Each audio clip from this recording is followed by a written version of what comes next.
Okay, here we have a problem of a car going around a curve, and we want the force of friction to be the force which is causing the uniform circular motion. So here we have I already started a picture here, and this is a picture from above. So let's just write that down. So you see the car on the circular curve of radius r, and the acceleration is a vector which points towards the center of the circle which defines that curve. I'm just going to draw a different perspective on this. So here is our car. It's a very crude drawing of a car, but there you go, on the road. And so this is a side view of the car. Now, in this view, you can imagine the car is coming out of the page.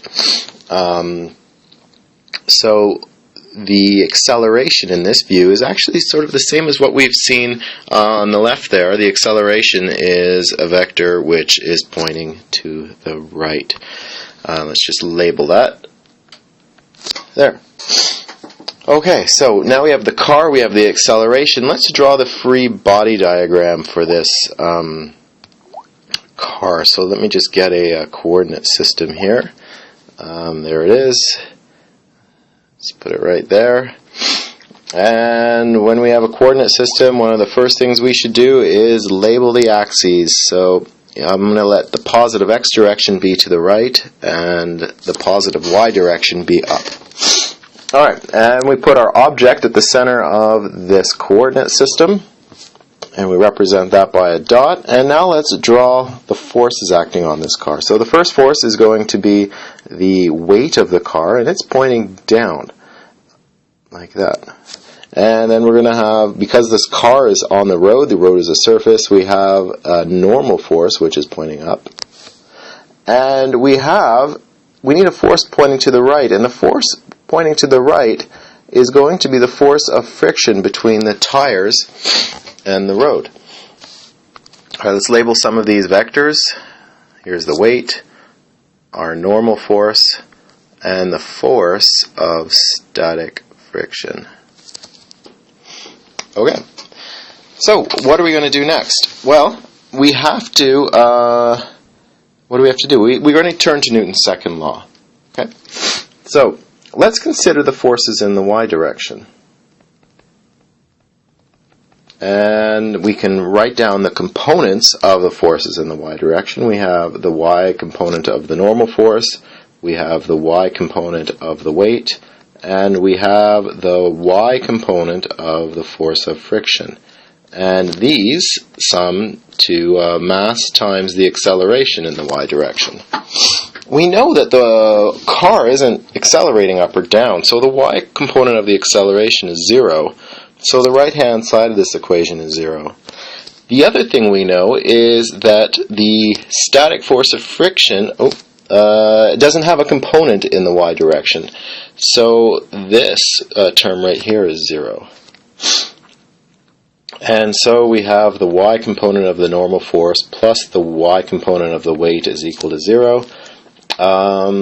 Now, the normal force and the weight both only have components in the y direction. So the y component of the normal force is just the magnitude of the normal force. And the y component of the weight is minus the mass of the car times the acceleration due to gravity, and that's equal to 0. So we have the magnitude of the normal force is equal to the mass of the car times acceleration due to gravity. Okay, now let's look what's happening in the x direction. We can use Newton's second law as well. We have the x component of the normal force plus the x component of the weight, and the x component of the force, the static frictional force. This is equal to mass times acceleration. Now our acceleration is centripetal acceleration, so it has magnitude, the speed, mass times the speed squared over the radius. This is the acceleration in the x direction. Alright, we mentioned before that the normal force doesn't have an x component, and neither does the weight. So we have the static force of friction, well, the x component of it is equal to mass times the speed squared over the radius. Okay, so the static force of friction doesn't have a y component, so its magnitude is just the x component. And we know that the static force of friction, the maximum static force of friction, is the coefficient of static friction times the magnitude of the normal force. So we have mu s times the magnitude of the normal force is equal to mass times the speed squared over the radius. Okay, now we can plug in for the normal force, which we solved for over here, and that's mg, it's equal to mv squared over r. And look, the mass terms cancel, and we can solve for the speed. The speed is equal to the root of,